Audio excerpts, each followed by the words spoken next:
Pati, micrófono apagado. Chicos, una pregunta solo cuando... Buenos días, nos encontramos de nuevo en nuestro tercer y último día de trabajo en el marco de nuestra Semana de Desarrollo Institucional. Por favor, reciban un caluroso saludo de parte de la Secretaría de Educación del Distrito.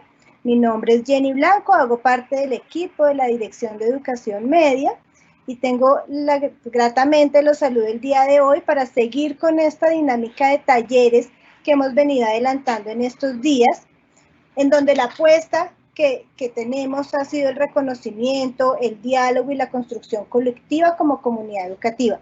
Recuerden que los espacios previos que hemos desarrollado, que han sido 4, pueden consultarlos en el micrositio de Aprende en Casa en Red Académica. En el buscador ingresan al micrositio, en la sección de la agenda, identifican la Semana de Desarrollo Institucional y allí pueden acceder a estos contenidos y también al diferido que va a quedar de este taller en el que estamos el día de hoy. En estos 2 días hemos establecido diálogos y reflexiones que han estado muy vinculados a estos retos que estamos afrontando como comunidad educativa y que nos pueden aportar elementos a la cotidianidad de nuestro trabajo pedagógico en las aulas en las instituciones educativas y en este reto de la educación virtual y remota, ¿cierto? Entonces hemos conversado sobre la pedagogía para el reencuentro y la gestión emocional.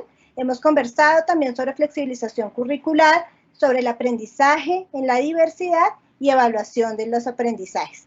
Allí hemos compartido también con ustedes distintas experiencias, puntos de vista que ustedes también nos han hecho saber, distintos recursos, incluso que ustedes también han comenzado a integrar al diálogo.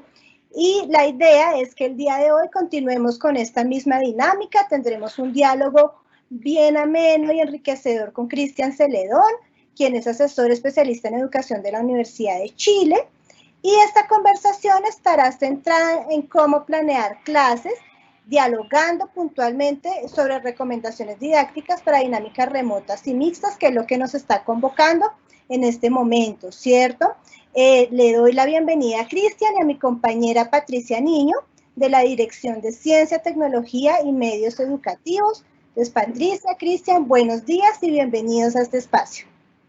Hola, muy buenos días, Jenny, y muy buenos días a todos y todas quienes nos acompañan hoy conectándose en esta última jornada de reflexión en el marco de nuestra Semana de Desarrollo Institucional. Mi nombre es Patricia Niño, hago parte del equipo técnico de la Dirección de Ciencias, Tecnologías y Medios Educativos y hoy los estaré acompañando en la moderación de este espacio. Agradecemos a todos los que están conectados. Recuerden que a través del chat pueden dejarnos sus comentarios y sus preguntas. La idea es que este sea un espacio muy dinámico en el cual podamos resolver las preguntas que tenemos, conversar alrededor de las propuestas que, como bien lo decía Jenny, hoy con el profesor Cristian Celedón, que además nos acompaña desde Chile, estaremos conversando alrededor de cómo poner en interacción estos 3 ambientes de aprendizaje, lo virtual sincrónico, los espacios asincrónicos y más adelante, cuando las condiciones de emergencia no nos lo permitan, cómo vamos a poner en interacción ese tercer escenario y es la clase o la vuelta a la escuela presencial, qué dinámicas vamos a poder desarrollar allí y pues todo esto con un foco en todo lo que utilicemos, como nos pensemos qué hacer en lo sincrónico y en lo asincrónico, pues sobre todo está mediado por los aprendizajes que queremos lograr en los estudiantes. Entonces los invito a una interacción muy fluida a través del chat. Como les digo, este es un espacio para conversar, para proponer, para preguntar. Ya aquí nos saludan desde el Colegio 21 Ángeles, nos saludan desde el Colegio Venecia de Tunjuelito. Entonces, pues mientras nos estamos presentando, los invitamos también a ustedes a presentarse a través del chat. Y sin más, pues le doy la bienvenida a Cristian y pues somos todos tuyos, aquí muy dispuestos a conversar sobre cómo planear nuestras clases en la interacción de estos 3 posibles ambientes de aprendizaje. Cristian. Hola a todos y a todas, muchas gracias por la invitación. Saludos estoy en Santiago, en Chile, que estamos viviendo una situación bastante similar a la que le ha tocado vivir a usted, una situación de pandemia. Aquí en Chile ya estamos en la segunda ola, con muchos rebrotes, con muchos contagios, con niveles casi tan altos como el año pasado, así que estamos en una situación bien complicada, pero que nos ha llevado también a planificar y buscar cómo prepararnos para lo que viene el próximo año. Así que les doy la bienvenida a este taller. Agradezco a la Secretaría de Educación de Bogotá la invitación, bastante honrado con la invitación que me hicieron para este taller y espero que esta sea una instancia que se aproveche al máximo. Yo he tenido la oportunidad de hacer estos seminarios para profesores y profesoras tanto en Chile, pero en diferentes países en Latinoamérica, en México, también en Colombia, en Perú, en Costa Rica, en España hace poco también. Así que lo que voy a hablar van a ser más bien contextos generales, más que contextos específicos de cada uno de los países. Y ojalá este sea un espacio que podamos compartir, que puedan aprovechar de hacer preguntas. Todas las preguntas son bienvenidas, así que el equipo de la Secretaría me va a estar avisando cuando hayan preguntas para yo poder ir respondiendo y que esto sea más bien una conversación que de estar aquí yo solo hablando todo el rato. ¿Ya? Así que ahora les voy a empezar a compartir mi presentación, que vamos a trabajar durante la primera parte y luego vamos a dejar un espacio posterior también para preguntas, pero ojo, si ustedes quieren ir preguntando durante la presentación, el equipo me va a ir indicando si hay consultas, dudas, así que no se queden con la duda, sino que vayan, o también comentando algunas cosas que me pueden servir a mí también para ir complementando esta presentación.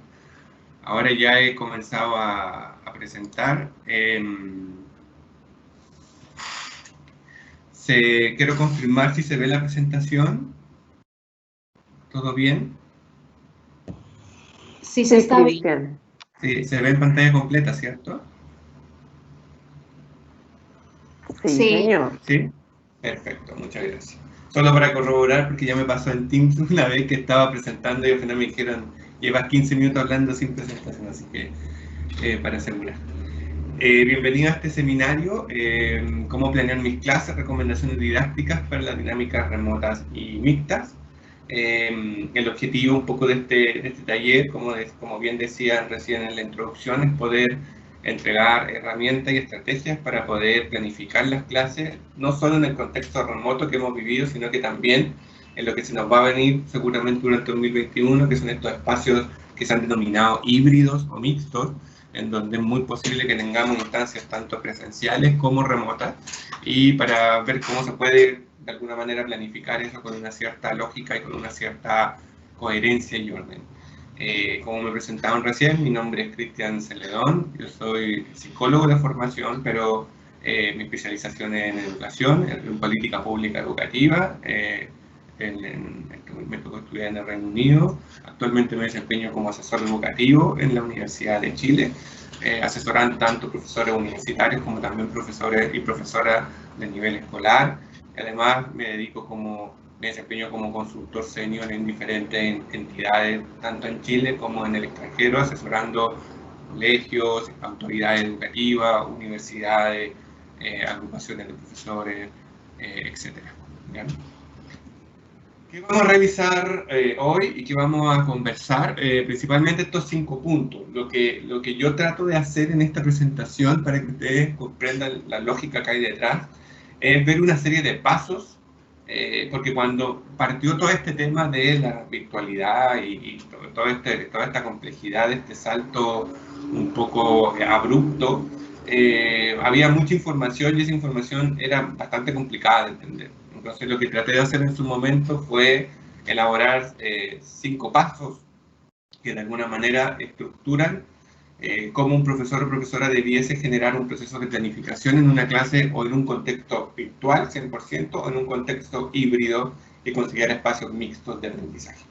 Entonces lo que vamos a ir revisando en esta presentación es esta serie de pasos, que en total son 5, que nos van a permitir ir entendiendo cuáles son las prioridades que hay que tener en consideración en un proceso de planificación y cuáles son los elementos clave que sí o sí no hay que olvidar al momento de preparar nuestros cursos y enfrentar estos contextos que tienen sus complejidades y diferencias a lo que sucede en un contexto normal o en un contexto tradicional que nosotros teníamos anteriormente, ¿ya?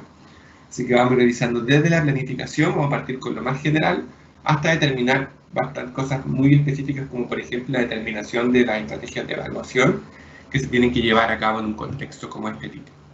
Ojo, todo lo que yo voy a hablar son recomendaciones. Esto no quiere decir que esto hay que hacerlo de esta forma. Esto no son ni fórmulas ni es una varita mágica. Son solo sugerencias que me ha tocado asesorar a muchos profesores, a muchos colegios, y son recomendaciones que han funcionado relativamente bien. Esto no lo hablo desde la teoría, sino que lo hablo desde los cientos de profesores que me ha tocado asesorar en este tiempo, en este año. Así que la idea es que lo puedan tomar más bien como una recomendación, más que como esto tiene que ser así. Esto es solo una sugerencia, porque finalmente ustedes como profesores y profesoras son los expertos educativos que saben cómo es esto llevarlo a su contexto. Entonces vamos a partir con el primer paso, que es lo más relevante al momento de estructurar un curso. Por ejemplo, si yo soy un profesor o profesora, y estoy pensando en este momento ya, ¿cómo voy a establecer un curso, una asignatura, si es que me toca generar un espacio híbrido, o un espacio virtual, pero que va a tener aspectos no presenciales? Entonces, ¿cómo lo hago? ¿Qué es lo cómo estructuro? Entonces, el primer paso, o el primer elemento crítico, es establecer una modificación y adaptación de la planificación inicial considerada en el curso, ¿ya? Porque no es lo mismo la planificación tradicional del curso que yo hacía antes de todo que pasara esto, como también no es lo mismo la planificación de emergencia que yo hice para cubrir este espacio de no presencialidad. Los contextos mixtos tienen otras características. Entonces, lo primero es la planificación, y en lo concreto esto se trata de que yo tengo mi planificación de curso, mi documento, mi programa, mi sílabo, lo que sea, o mi resumen, y yo tengo que entrar a analizar y de alguna manera adaptar esto a una lógica más bien ubicua. ¿Qué quiere decir el aprendizaje ubicuo? Quiere decir que el estudiante ya no aprende solo en la sala de clases o en el espacio que está con el profesor, sino que el estudiante aprende en todo espacio y todo lugar, ¿ya? ¿Qué quiere decir esto? Que yo tengo que generar un cierto monitoreo y seguimiento del aprendizaje que permita que el estudiante siempre aprenda, y no solo cuando está conmigo, porque obviamente en los espacios virtuales o híbridos la interacción con el profesor es mucho menor. ¿Cómo logro esto? A través de una serie de pasos. Lo primero es los módulos o lo que entendemos como unidades de aprendizaje deben segmentarse.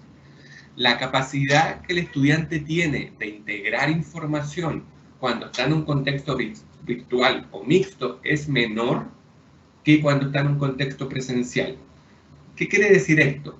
Si yo generara segmentos, yo genero como bit, de repente lo llamamos bit de información, pero cuando yo tengo una cantidad de información que le tengo que entregar al estudiante, cuando yo lo hago presencial, esa información puede ser más extensa porque la relación y mediación que yo tengo con el estudiante de manera presencial permite entregarle más información, ¿ya?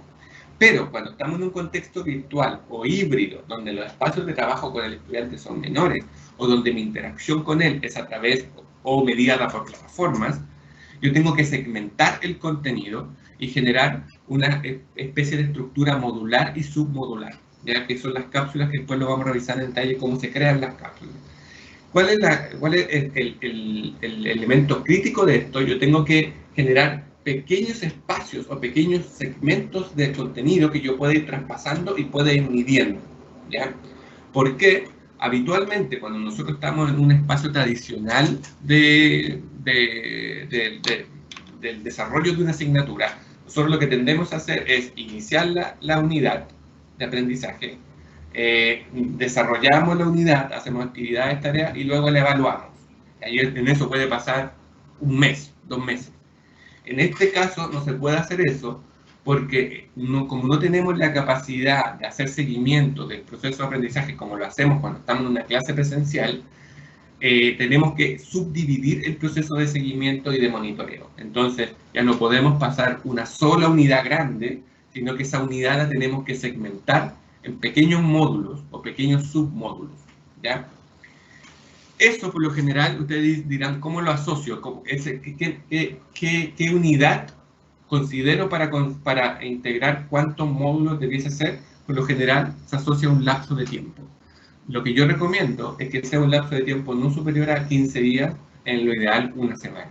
Entonces, lo que yo pienso es cuánto contenido o cuánto del currículum yo puedo pasarlo en una semana. Yo puedo traspasarlo en una semana. Y eso se genera en un submódulo o en una cápsula que tiene un inicio y tiene un cierre y se conecta después con los siguientes contenidos. ¿Qué genera eso? Al estudiante genera de que él no tiene que aprender una gran masa o un gran bloque de información, sino que se puede ir generando pequeños bloques de información semanales que él va avanzando. Entonces, la capacidad que tiene el estudiante de integrar esa información es mucho más viable que si yo integro grandes unidades o grandes bloques de aprendizaje. Entonces, cuando yo estoy viendo mi planificación, uno de los principales elementos es ir haciendo esta especie de segmentación de cómo serían estos bloques. Ya, si voy a pasar matemáticas, ya qué aspectos específicos de matemática voy a ver en este primer subbloque, en este segundo subbloque, en este tercer subbloque, y cómo esto los voy conectando. Y ahí se va dando lo que hemos llamado la priorización curricular, que es ir viendo qué cosas quedan y qué cosas se dejan de lado porque no son prioridad en este contexto. Y el cuidado que hay que tener en esto es que estos submódulos no pueden, o esta segmentación no puede quedar desconectada. ¿Qué quiere decir? Que no puedo generar 1, 2, 3 submódulos y estos no tengan relación. Tengo que generar una especie de continuo o ruta de aprendizaje que me permite conectando los aprendizajes en estos diferentes momentos. Si yo tengo un momento asincrónico o un momento online, y después voy a tener, por ejemplo, un momento sincrónico o presencial, ¿cómo esto lo conecto para que el estudiante no sienta que los diferentes momentos son espacios desconectados, diferentes, sino que es todo un mismo continuo? Entonces yo tengo que generar enroques, que después les voy a explicar estrategias para poder ir estableciendo esos enroques. Entonces, como les comentaba anteriormente, posterior a eso ustedes tienen que analizar los objetivos de aprendizaje, y los objetivos de aprendizaje se deben filtrar, podar o priorizar, ¿ya? En diferentes países ocupan diferentes conceptos. En Chile le llamamos priorización curricular o priorizar los objetivos de aprendizaje. ¿Qué quiere decir esto? Que hay que determinar qué objetivos son críticos para este momento y yo les doy prioridad, valga la redundancia, sobre otros que si se cubren o no se cubren no son tan críticos, ¿ya? Yo voy a explicar en las siguientes láminas cómo hacer un proceso de priorización curricular, o sea, cómo yo determino efectivamente qué objetivo es más prioritario que otro. Y obviamente yo tengo que hacer un uso extensivo del propio contexto, porque ya la sala de clase no es el único contexto donde el estudiante aprende, como decíamos anteriormente, la lógica ubicua, sino que el estudiante aprende en todo espacio y todo lugar. Entonces, dentro de los mismos cumplimientos de los objetivos de aprendizaje, y cuando yo el objetivo lo transformo en una actividad, en un sistema de evaluación, en recursos de aprendizaje, tengo que pensar o tengo que analizar qué elementos del contexto del estudiante, me refiero, por ejemplo, que pueda haber en su hogar, que pueda haber en su barrio, que pueda haber en su familia, yo puedo utilizar como elementos de recursos que pueden potenciar el aprendizaje, ¿ya? Porque independientemente que estemos en un contexto híbrido, el estudiante va a seguir utilizando su hogar como un espacio de aprendizaje permanente, ¿ya? Entonces, ¿cómo nosotros podemos ocupar ese espacio, ocupar ese ambiente para poder transformarlo en un ambiente de aprendizaje? Entonces, eso es un análisis que tenemos que hacer cuando planifiquemos y cuando analicemos los objetivos de aprendizaje. Entonces, si nos vamos fijando, uno de los elementos clave que aparece aquí son los objetivos de aprendizaje. Si se fijaban, recurrentemente yo iba repitiendo en esto objetivos de aprendizaje. ¿Por qué? el gran problema que ha existido en este espacio online y que va a existir seguramente en el espacio híbrido, es que muchos profesoras o profesores, para el contexto, y es normal y esperable, han puesto su foco más bien en buscar qué herramienta es la que más funciona, cómo puedo hacer una actividad más entretenida, y en ese trabajo ha habido más inversión de tiempo en los aspectos superficiales de la clase, o los aspectos superficiales del proceso, más que lo relevante que es el objetivo de aprendizaje, ¿ya? Entonces, ahora voy a explicar brevemente, por ejemplo, cómo un profesor o profesora puede determinar qué objetivo priorizar y cuál objetivo no, ¿ya? Lo primero que hay que tener en cuenta es el objetivo central del curso, ¿ya? Obviamente, cada curso tiene, o cada asignatura tiene ciertos objetivos de aprendizaje que están por lo general en progresión. Pero el curso por lo general tiene un objetivo, no sé, en la comprensión lectora, o el análisis, no sé, el conteo numérico. Entonces, ciertos cursos tienen objetivos centrales, que están asociados muchas veces a los currículum, a los estándares curriculares, a los estándares de competencia, etc. Entonces, lo primero que yo debo hacer, antes de cualquier cosa, antes de planificar mis actividades, antes de cualquier cosa, yo tengo que ver los objetivos de aprendizaje que yo tengo y tengo que asociarlos a qué competencia o qué habilidad ese objetivo me está demandando.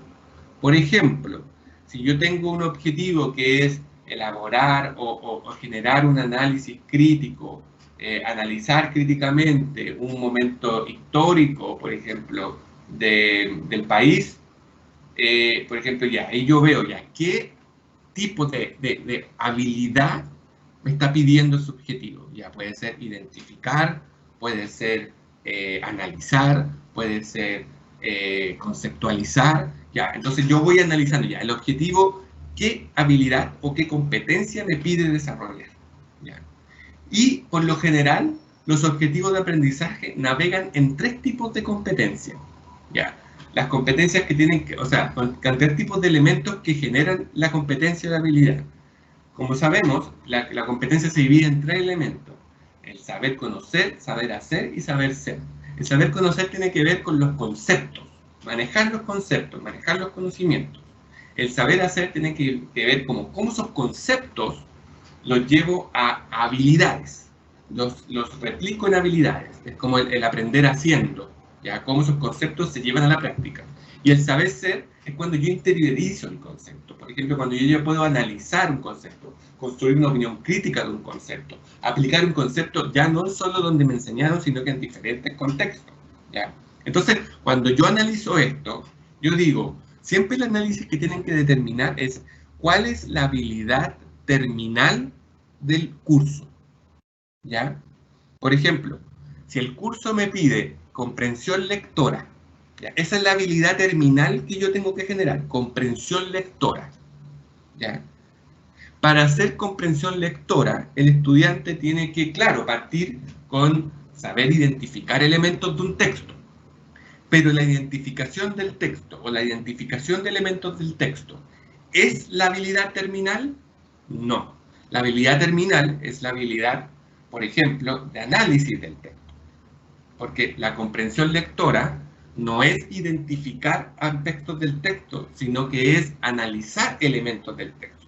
Poder comprender lo que el texto me quiere decir, ¿ya? No es solo decir, este es el personaje principal, este es el ambiente que sucedió, no, sino que es, ¿qué me está tratando de explicar?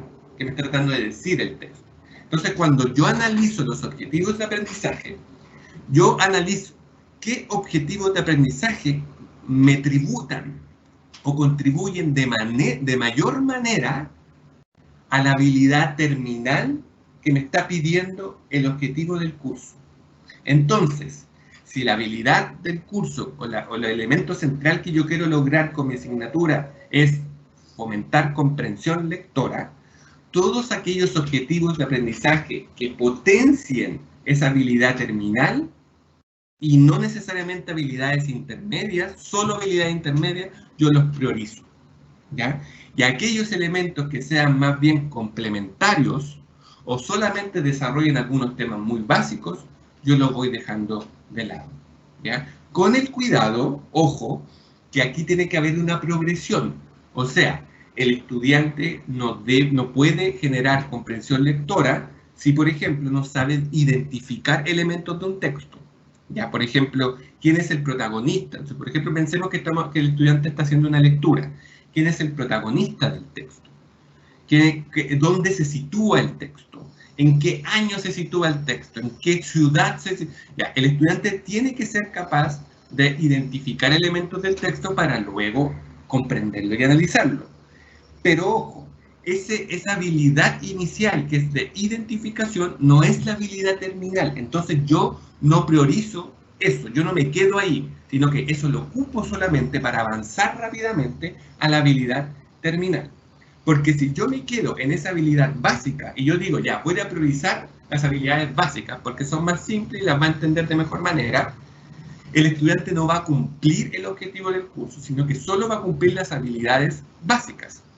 El problema de eso es que cuando este estudiante avance al siguiente nivel, al siguiente curso, él va a requerir la habilidad terminal y no la habilidad básica. Entonces, la brecha va a ser mayor. Y el problema es que superar brechas de habilidades básicas o de conocimientos es más fácil y rápido que habilidades que tienen que ver con pensamiento superior o habilidades cognitivas superiores como es, por ejemplo, la comprensión lectora. Entonces, el problema que puedo hacer yo es generar que, claro, yo cumplí las habilidades básicas del curso, pero dejé un vacío enorme para que cuando el siguiente profesor lo tome, él va a tener que corregir esa brecha que yo generé, porque no trabajé la habilidad terminal, sino que generé solo habilidades básicas, ¿ya? Yo sé que esto no es tan simple de comprender, pero el elemento básico o el elemento concreto que ustedes tienen que tener es, tienen sus objetivos del curso, ya, por ejemplo, este nivel tiene 5 objetivos, ya, de esos objetivos, ¿cuáles son las competencias que desarrollan estos objetivos? Por ejemplo, ¿hay competencias compartidas que desarrollan? ¿Hay habilidades compartidas? ¿Cuál es la habilidad terminal del curso? ¿Cuál es el objetivo central que tiene que cumplir ese curso? Y en eso yo voy viendo, la pregunta que yo me debo hacer es, ¿qué objetivos me contribuyen de mayor manera a que el estudiante logre el saber ser de la competencia, que interiorice los conceptos? ¿Cuál es el objetivo que más me tributa a ese elemento? Y ese objetivo se prioriza. Los demás, lo que se puede hacer es ocuparlos como objetivos secundarios, o objetivos de segundo nivel o de segundo orden, que lo que hacen es poder de alguna manera ir apoyando a ese objetivo central que tengo que cumplir. Entonces, obviamente, si yo tengo objetivos, por ejemplo, de mayor nivel o de mayor complejidad, yo los voy priorizando porque esos objetivos me van a tributar de mayor manera al objetivo final del curso, pero siempre cuidando que tiene que haber una progresión. O sea, el estudiante tiene que partir por conceptos, ahí esos conceptos aplicarlos prácticamente y luego poder esos conceptos interiorizar. Y recién ahí, recién en ese punto, yo determino los procesos de enseñanza-aprendizaje, o sea, qué actividades hago, mi didáctica, las evaluaciones que yo hago, nunca al revés. Y eso es una regla de oro. Yo tuve la oportunidad de ver muchos desalineamientos en que los profesores determinaban su proceso de enseñanza-aprendizaje y luego lo adaptaban a los objetivos de aprendizaje. Eso es incorrecto. Lo que hay que hacer es primero establecer la priorización curricular, analizar los objetivos de aprendizaje, determinar las competencias clave y luego recién ver cómo eso lo cubro, qué herramientas me sirve, qué estrategia me sirve, qué didáctica me sirve, cuál es la mejor forma de evaluarlo, etc. ¿Ya? Nunca al revés. Entonces, de esa manera, ustedes logran determinar en su análisis cómo priorizo, dónde priorizo y por qué priorizo. ¿Ya? Acá hay un elemento, si una vez que nosotros ya tenemos una estructura planificada, una estructura, por ejemplo, con un orden, cierto orden, ya segmenté, ya prioricé, ya por ejemplo, esto lo voy a dejar fuera, esto lo voy a integrar. llegan al paso 2, que es definir la estrategia del contenido, porque nosotros sabemos que la planificación no siempre se cumple tal cual la hacemos, ¿ya? Sobre todo en estos contextos de contingencia. Entonces ya, esta planificación que puede funcionar o no puede funcionar, ¿cómo la llevamos a una entrega concreta de contenido? Y ahí se genera este escenario, ¿ya? Me gustaría que por un momento vean este espacio, vean este elemento, y si se fijan, hay una especie de línea entrecortada que de alguna manera genera que elementos claves del proceso de enseñanza-aprendizaje, como son el contenido docente y los compañeros, quedan en un lado, y en otro lado está el estudiante y su contexto, donde puede considerarse la familia o su contexto. Entre medio hay una línea que tiene unos símbolos de pregunta.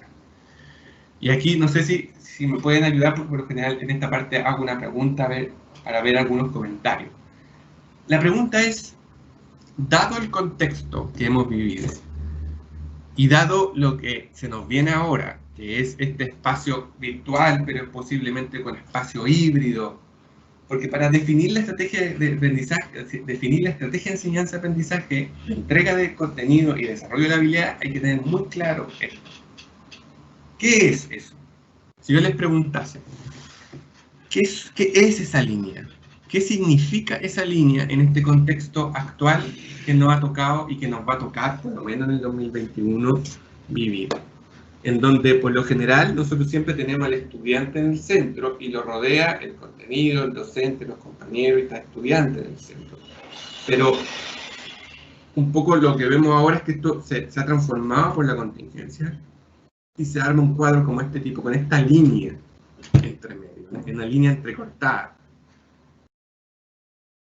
¿Qué creen ustedes que es esa línea entrecortada? ¿Qué significa esa línea entrecortada? No sé si me puedan, si es que se genera algún comentario, me lo puedan ir comentando. Claro que sí, Cristian, aquí estamos muy atentos del chat, entonces ya para las más de 150 personas que nos están acompañando, los invitamos a dejar sus comentarios a través del chat sobre la pregunta que nos acaba de hacer Cristian, ¿qué creen que significa esa línea segmentada? Los estamos leyendo muy atentos.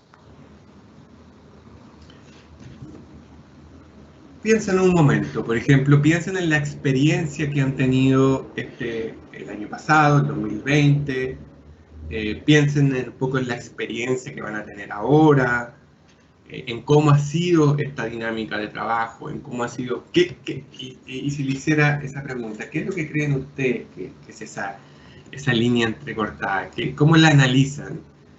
Si le pudieran poner un nombre a esa línea bajo el contexto que nos ha tocado, ¿qué creen ustedes que van a hacer?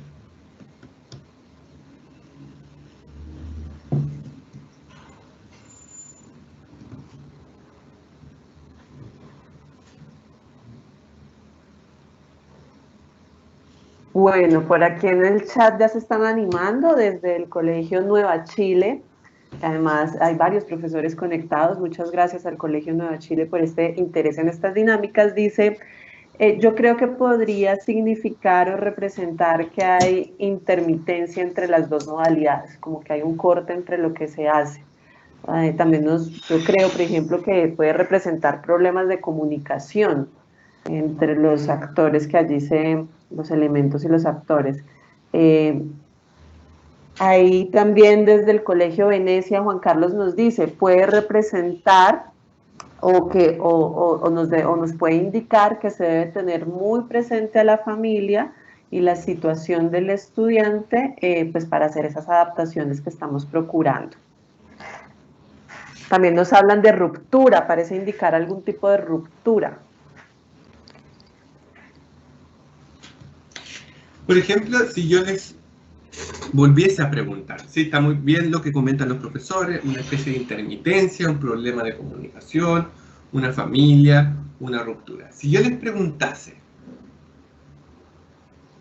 de estas tres relaciones que hay, contenido, docente, compañeros. Dejemos de lado por ahora la familia. Estas tres relaciones que chocan con esta línea entrecortada, porque la familia está dentro de la línea entrecortada. ¿Cuál es la que ustedes creen que es más afectada por los cambios, por ejemplo, de modalidad de aprendizaje? ¿La relación del estudiante con el contenido, la relación del estudiante con el docente o la relación del estudiante con el compañero? ¿Y cuál creen ustedes que no solo es la más afectada, sino que es la más crítica para determinar el avance y progresión, o para favorecer el avance y progresión del estudiante en este contexto virtual o híbrido o mixto, o como queramos llamarle, remoto, etc.? ¿Cuál creen ustedes que es la clave en esta intermitencia, en estos problemas de comunicación, en esta ruptura? ¿La relación estudiante-contenido, relación estudiante-docente o relación estudiante-compañero? ¿Cuál creen ustedes?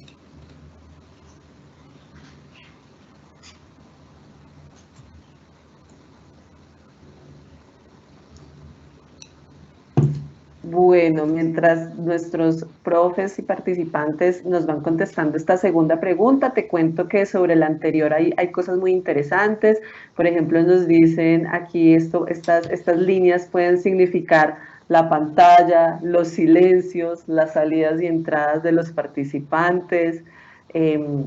También nos dicen, bueno, pueden significar esas dificultades de continuidad, una palabra que ha surgido mucho, continuidad.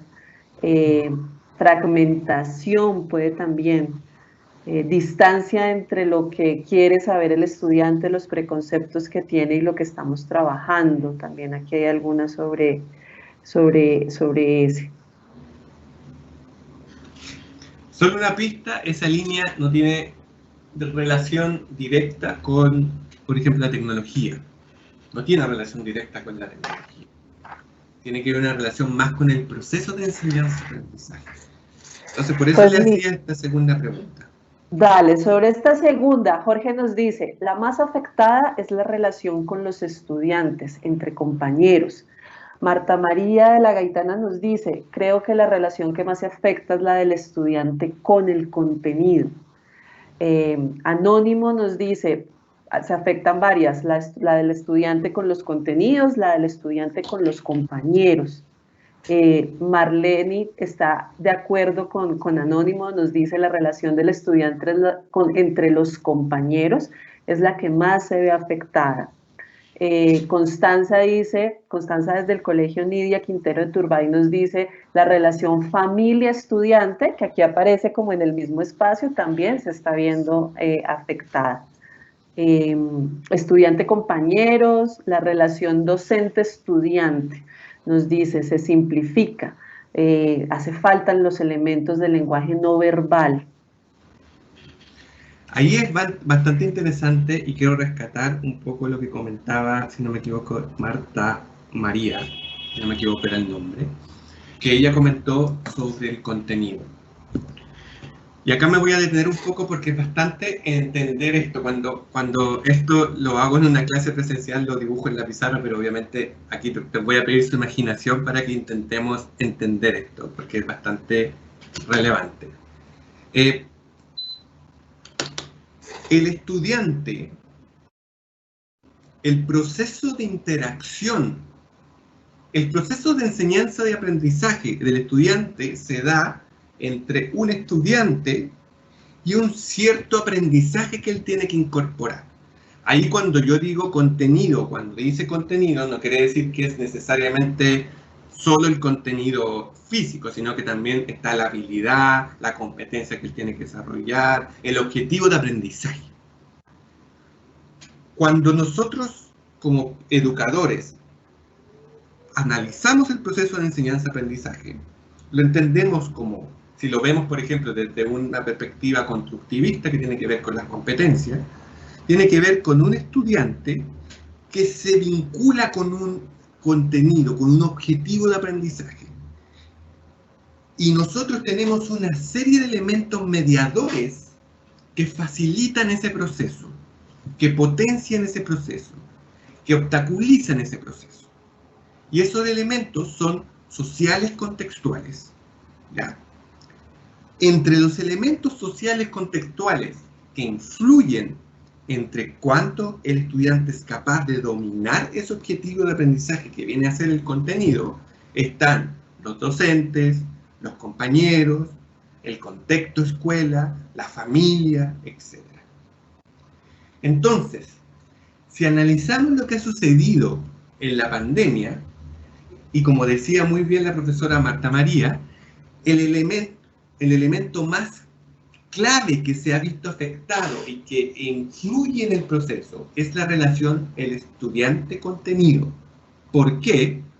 Porque el docente, compañeros y familias son articuladores del proceso, pero no son la finalidad del proceso, ¿ya? La finalidad del estudiante es desarrollar el objetivo de aprendizaje, no es relacionarse con el docente o relacionarse con sus compañeros. Esos son elementos articuladores que permiten o potencian que el estudiante aprenda. Obviamente, si el estudiante aprende entre pares, es más posible que se desarrolle un mejor aprendizaje. Si el estudiante aprende mediado con un profesor de manera presencial, es más posible que él desarrolle de mejor manera el objetivo de aprendizaje. Pero la finalidad última es que el estudiante desarrolle el objetivo de aprendizaje estructurado en estos contenidos. Entonces, el problema que puede suceder, por ejemplo, si yo creo que el elemento de prioridad son los compañeros, yo voy a poner foco en esa relación para estructurar mis actividades, para estructurar mis herramientas, para estructurar mi estrategia, para estructurar mis didácticas. Lo que se debe pensar, o lo que se debe hacer en un contexto no presencial o mixto es, la relación principal es el estudiante con el contenido. Los elementos articuladores cambiaron. En vez de tener al docente al lado del estudiante, o en vez de estar el estudiante aprendiendo junto a sus compañeros, ahora está aprendiendo en su casa, junto muchas veces a su familia, o muchas veces solo, o con amigos, o con hermanos, o con tíos, abuelos, abuelas, etc. Entonces, ¿cómo yo puedo, de alguna otra manera, como docente, esa línea de docente, generar mi proceso de acompañamiento sin estar necesariamente ahí? Y ahí tiene que ver con esta línea que una de las profesoras decía, la intermitencia, ¿ya? La intermitencia de este proceso. ¿Cómo yo como profesor puedo favorecer la relación del estudiante o mediar la relación del estudiante con el contenido, que antes lo hacía la mayoría del tiempo de manera presencial, hacerlo ahora de una manera intermitente, tanto con espacios virtuales como con espacios presenciales? Entonces, cuando yo les preguntaba qué significa esa línea significa la mediación del aprendizaje. La intermitencia no es de los espacios de aprendizaje, la intermitencia no es de la comunicación del aprendizaje, esa no es la dificultad de una continuidad, esa línea quiere decir la mediación del aprendizaje. La mediación del aprendizaje tiene una intermitencia. Entonces, la misión del profesor o profesora es cómo yo puedo lograr una mediación del aprendizaje, o sea, la relación estudiante-contenido, de manera efectiva, pensando que va a tener que trabajar en contextos tanto presenciales, donde puede haber compañeros y docentes, pero también elementos no presenciales, donde él va a estar solo, donde esto va a estar mediado por una plataforma, donde va a estar, por ejemplo, con la familia. Entonces ahí el concepto clave es mediación del aprendizaje, ¿ya? Cuando yo medio el aprendizaje, el objetivo central no son los compañeros, el objetivo central no es el docente, el objetivo central no es la familia, es el contenido. Pero obviamente yo sé, como educador o educadora, que ese contenido se adquiere de mejor manera cuando se desarrolla en un contexto social, en donde hay un docente, donde hay compañero y compañera y donde hay una familia. Entonces, ¿cómo yo como docente puedo articular esta mediación? ¿Ya? Sin dejar mi rol de mediador, de yo como docente. Entonces, es súper importante, cuando ustedes tengan que planificar su asignatura, que puedan por un segundo reflexionar, cerrar sus ojos, ver esta línea y analizar esta línea entrecortada. ¿Qué significa esa línea entrecortada en mi curso, en mi nivel, con mi estudiante, con mi contexto, con las familias que me... ¿Cómo yo puedo mediar en este contexto híbrido, mixto, virtual, etcétera? Entonces la pregunta central no es qué actividad me sirve, qué sistema de evaluación me sirve, qué plataforma es la mejor. No, es cuál es la mejor forma de mediar que yo tengo con los recursos disponibles que hay. ¿Ya? Cómo yo puedo favorecer de mejor manera la mediación de la familia y la mediación del compañero. Cómo yo puedo controlar esa mediación. Porque un error que ha habido es que, por ejemplo, es pensar que la familia tiene el rol educador, cuando la familia, claro, obviamente tiene un rol educador, pero el rol educador central es el docente. Entonces, ¿cómo el docente articula a la familia para que ellos le colaboren en el proceso de mediación de aprendizaje? Pero el que sabe cómo mediar el aprendizaje es el experto en educación, que es el profesor o la profesora. Entonces, esa es la pregunta clave. ¿Cómo logro mediar el aprendizaje cuando entrego el contenido? Todo lo que viene después se determina en base a la respuesta a esa pregunta. Y esa pregunta va a depender del contexto de cada uno de ustedes. Esta es una estrategia para poder analizar esta pregunta, ¿ya? Hay procesos profundos de modificación de un curso y procesos superficiales de modificación de un curso. Si yo en mi curso estoy más preocupado, por ejemplo, de generar cambios, no sé, ponte tú, yo mantengo que pasó mucho al principio de esta pandemia, ya, yo mantengo mi planificación, mantengo mi guía, mantengo todo, y lo único que hago es cambiar la modalidad de comunicación. Lo único que cambio es que ahora, en vez de tenerlo en la sala, lo tengo virtual, pero las guías que le mando son las mismas, todo es lo mismo. Obviamente, todos nos dimos cuenta que eso no funciona. ¿Por qué no funciona? ¿Ya? Porque los contextos de aprendizaje son diferentes cuando yo estoy en modalidades diferentes.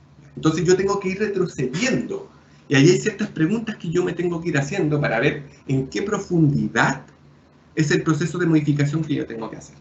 ¿Ya? Entonces, por ejemplo, yo tengo que partir analizando el curso y haciéndome preguntas clave. ¿Cuáles son mis metas? ¿Cuál es la caracterización y necesidad de mis estudiantes? ¿Qué recursos requiero y cuáles tengo? Y recién cuando tenga resueltas estas preguntas de análisis, tengo que pasar al diseño. ¿Cuáles son los indicadores que debo cumplir? La estrategia pedagógica, etc. Y después un desarrollo.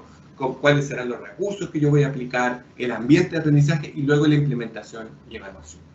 El error que uno puede cometer es quedarse solo en los elementos de desarrollo y implementación y modificar esos elementos. El problema es que esos elementos son solo cosméticos, ¿ya? Entonces generan mejoras solo en el corto plazo.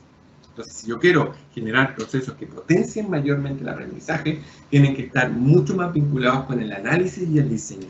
Y ese análisis y diseño parte, obviamente, con lo que habíamos hablado anteriormente, el análisis del objetivo de aprendizaje, etc., pero parte con esa pregunta clave que el profesor debe hacerse. ¿Cómo yo puedo mediar el aprendizaje con este contexto, con estos recursos, con estas condiciones? ¿Cómo yo logro mediar el aprendizaje? Mediar no es ser el protagonista del aprendizaje, ¿ya? Sino que cómo yo logro que el estudiante en su relación con el contenido, que antes sucedía en una sala de clase, ahora el estudiante está solo frente a un texto leyendo, muchas veces sin entender nada, cómo yo logro mediar ese proceso. Y cómo logro articular a los compañeros y la familia para que también contribuyan en ese proceso. Sin importar si esto sucede en una sala de clases, en una situación asincrónica o en una clase online. ¿Cómo lo logro? Y esa es la pregunta clave que el profesor y profesora debe hacerse. Vamos a acercarnos un poco de cómo lograrlo, porque no es fácil. Lo primero y lo central es qué tipo de herramientas yo puedo ocupar para esto. Lo clave es establecer lo que muchos expertos en educación virtual llaman la conversación pedagógica guiada. O sea, lograr que el estudiante a través de una conversación, yo pueda, a través de una conversación docente-estudiante, lograr guiarlo en el proceso pedagógico de aprendizaje, ¿ya? Tanto en espacios asincrónicos, el estudiante trabajando remotamente, con espacios sincrónicos o presenciales. Para utilizar este mecanismo, yo recomiendo, de las muchas herramientas que hay, ocupar una que se llama clase invertida. ¿Por qué? Porque la clase invertida permite establecer espacios de trabajo tanto fuera como dentro de la relación directa del profesor. Entonces yo puedo crear espacios, por ejemplo, previo a la clase, posterior a la clase, y espacios de clase que van a ser los únicos que cambiarían en el caso, por ejemplo, de un retorno. O sea, por ejemplo, lo peor que yo podría hacer es retornar a la presencialidad y dejar de utilizar los espacios no presenciales. Porque el retorno a la presencialidad va a ser con restricciones, con menos tiempo, no voy a poder traspasar, entonces yo tengo que mantener los espacios no presenciales. Entonces, ¿cómo lo mantengo de una manera lógica y ordenada? Para eso existe la clase invertida, que es una herramienta que nos permite establecer espacios de trabajo fuera del espacio central, que siempre fue la clase presencial. Y cada espacio tiene que contener al menos 4 situaciones de aprendizaje claves. Y esto debe estar siempre. Primero, la activación de conocimientos necesarios, luego la introducción y anclaje, luego la aplicación y luego la síntesis, ¿ya? En este contexto virtual, pasar materia, y pasar materia me refiero a ponerse frente al estudiante, decirle el contenido y se acabó, eso no sirve absolutamente de nada. Esto solo es la introducción, ¿ya? Yo necesito siempre realizar este ciclo. Activar, o sea, saber qué conocimientos previos el estudiante tiene y cómo me pueden contribuir a este curso. Introducir, anclar conocimiento y conceptos nuevos, aplicarlos en actividades prácticas y luego sintetizar, o sea, cómo cierro el círculo y cómo hago una evaluación, por ejemplo, formativa. Y eso se tiene que dar tanto en los momentos previos a la clase, en los momentos de clase y en los momentos post-clase. Entonces yo tengo que generar este ciclo tanto en espacios sincrónicos como en espacios asincrónicos. ¿Cómo esto se vería en una clase real? Por ejemplo, pensemos que pongámonos en el escenario que tenemos, por ejemplo, un contexto de una semana, en donde, por ejemplo, a mediados del semestre vamos a poder lograr volver a una clase a la semana presencial. Pero todo el demás de trabajo lo vamos a tener que hacer no presencial. Entonces ustedes me preguntarán, ¿qué priorizo en eso? ¿A dónde pongo el foco? En el trabajo previo a la clase, y la clase puede ser también la clase sincrónica, o sea, la clase que yo hago a través, por ejemplo, del Teams o de alguna herramienta, plataforma online, pero también puede ser la presencial híbrida. Entonces, en el preclase, ¿qué hago? ¿Qué necesito que el estudiante tenga preparado antes de la clase? Y ahí ustedes tienen que focalizarse en aquellos objetivos de aprendizaje ligados con conocimiento, con conceptos, con comprensión. Entonces, lo que yo analizo, por ejemplo, cuando yo tengo un objetivo de aprendizaje, yo digo, ¿cuáles elementos conceptuales de ese objetivo de aprendizaje yo necesito que aprendan? Ojo, no habilidades, conceptos. Por ejemplo, si yo, no sé, estoy en un curso de tecnología, aquí en Chile hay un curso de tecnología, y por ejemplo, hay un objetivo de aprendizaje que es analizar críticamente las innovaciones tecnológicas actuales que han influido en la sociedad. Entonces, por ejemplo, obviamente en ese objetivo de aprendizaje mi habilidad es el análisis crítico. No son las innovaciones, ese es el contenido. Lo que yo quiero lograr a través de ese objetivo de aprendizaje, el estudiante analice críticamente algo. Pero necesito que analice críticamente cualquier cosa, no, un contenido en específico, que son las innovaciones tecnológicas. Entonces, ese es mi conocimiento, ese es mi bit de conocimiento que yo necesito que el estudiante aprenda. Entonces, esos elementos de conocimiento yo los saco de la clase y los pongo en espacios sincrónicos. Entonces yo le entrego una guía, le entrego un texto, le entrego un ejercicio, le entrego algo que permita que el estudiante aprenda los conceptos básicos que yo requiero que aprenda. ¿Ya? Y luego, cuando él entra a la clase, sea presencial o sea online, ahí yo me focalizo todo en habilidades. Entonces, si yo necesito que el estudiante haga una reflexión o un análisis crítico o evalúe críticamente el contenido, que en este caso es la innovación tecnológica actual, él ya sabe lo que es la innovación tecnológica porque lo leyó o yo le mandé una pregunta y nosotros trabajamos en la clase en cómo él potencia la habilidad de pensamiento crítico.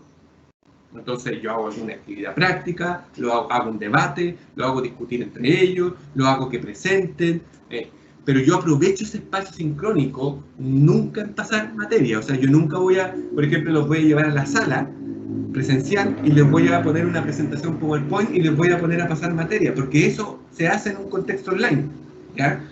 Si lo van a tener en la sala, potenciar habilidades, hacer actividades prácticas, donde el estudiante desarrolla habilidades. ¿Por qué? Porque en el proceso de mediación es más fácil mediar conocimiento o contenido asincrónicamente o remotamente que habilidades. Las habilidades requieren un mayor seguimiento y monitoreo por parte del profesor. Entonces, si yo voy a tener oportunidades presenciales de trabajo, esas actividades tienen que estar 100% focalizadas en el desarrollo de habilidades en los objetivos priorizados. Entonces, yo parto al inicio con los contenidos, eso lo pongo fuera de la clase, genero estrategias para que el estudiante revise la información, ahí trabajo alineadamente con los padres, con las madres, tutores, etc. Luego en la clase trabajo habilidad, y luego en la postclase, o sea en el reforzamiento, desarrollo o profundizo habilidad con objetivos que quizás ya no están priorizados, ¿ya? Y ahí voy reforzando con algunos temas secundarios. Porque yo lo que hice fue tratar de asegurar que el dominio de la habilidad lo desarrollo cuando el estudiante está conmigo, sea a través de una clase online o sea a través de presencial. Y ahí yo voy articulando una serie de espacios de evaluación formativa que me permiten ir sabiendo si el estudiante domina o no domina. Y además combino los objetivos del proyecto educativo institucional o del colegio que tengan como, o sea, hay por el colegio que dicen el emprendimiento, nuestro objetivo central, la innovación, no sé, ahí depende de cada uno de los establecimientos. Utilizar los espacios sincrónicos para pasar materia o focalizarse en objetivos de conocimiento es un error, ¿ya? Porque tenemos muy poco tiempo para eso y la idea es eso, fortalecer aquellas habilidades más claras o aquellas competencias más claras. Siempre en los espacios sincrónicos, presenciales o híbridos, potenciar el desarrollo de habilidad y en todo lo demás, desarrollar contenido, conocimiento y concepto, ¿ya? Y así va a repetir. ¿Cómo debería esto ir quedando? Por ejemplo, si ustedes generaran una planificación de progresión, entonces tienen cada una de las clases, que sería, por ejemplo, por ejemplo, una semana de trabajo, entonces tendrían el bloque sincrónico, asincrónico, sincrónico, asincrónico, después de nuevamente, y ahí van articulando. Entonces, por ejemplo, en el caso que todavía se mantengan online, 100%, el bloque sincrónico vendría a ser el espacio de una clase online, por ejemplo. Pero si ustedes pasan a una modalidad híbrida, en donde pueden ir a la escuela, no sé, una vez a la semana, el bloque sincrónico pasa a ser el espacio presencial. ¿Cuál es la gracia de esto? Que ustedes, no, por ejemplo, el error que pueden cometer es planificar para online y después que a mitad de año les digan ya, podemos volver parceladamente y tengan que planificar todo de nuevo. No hagan eso, sino que planifiquen una sola vez, dejando un bloque que puede ser mixto. Puede ser o online o presencial, ¿ya? Si es online, adaptan la actividad para poder hacerla online. Y si es presencial, la adaptan para hacerla presencial. Pero solo adaptan eso y no tienen que adaptar todo Y así cada clase va teniendo estos aspectos que van articulando entre cada clase, entre las clases o entre las cápsulas, entre las semanas de trabajo, y esto van desde menor complejidad a mayor complejidad, trabajando los diferentes objetivos de aprendizaje, ojo, que están priorizados. Esto, por ejemplo, es una progresión que trabajamos con la Secretaría, una de las Secretarías de Educación de una de las de la ciudad acá en Chile y la estamos implementando y funcionaba bastante bien, porque los profesores ahora tienen mucho más ordenada la estructura, ¿ya? Mucho más lógica la estructura. Y ahora, cuando estamos preparando para posible retorno, los profesores solo tienen que hacer modificaciones en el bloque sincrónico, nada más. Todo lo demás sigue exactamente igual y así evitamos la presión y el estrés docente de estar generando nuevas planificaciones durante el año.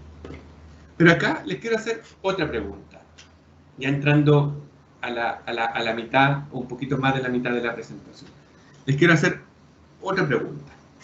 Hablamos de esta conversación pedagógica guiada y hablamos de este espacio de aprendizaje, de esta aula invertida, de poder, por ejemplo, establecer que yo siempre converse con el estudiante. Acá hay una pregunta que no es difícil, pero tampoco es tan lógica.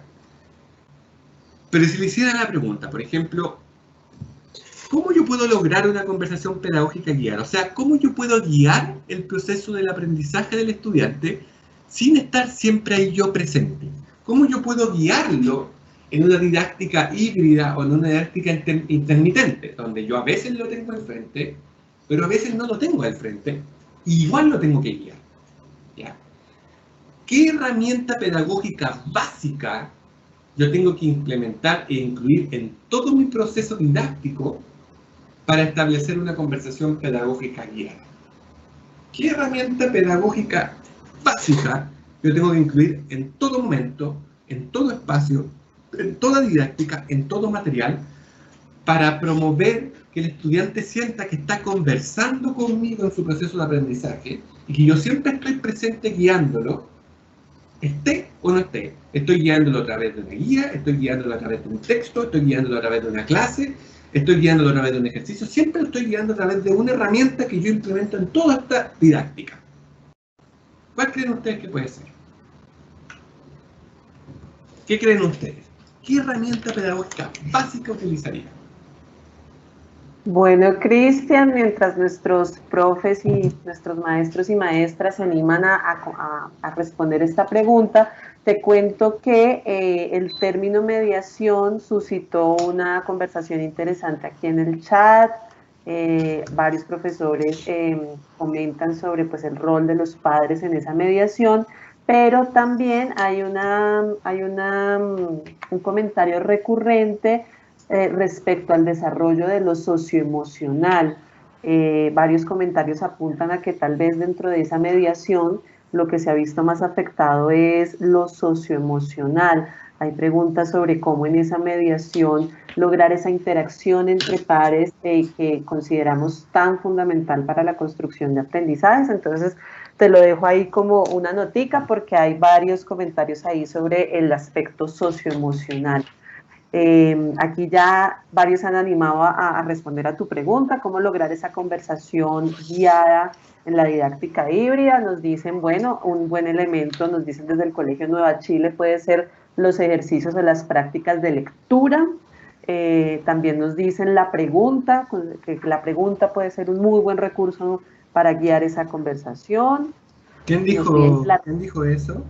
La pregunta lo dice Anónimo, desafortunadamente no tenemos ahí su nombre, pero Anónimo dice la pregunta. Les recordamos, estamos respondiendo a cómo lograr una conversación pedagógica guiada en la didáctica híbrida.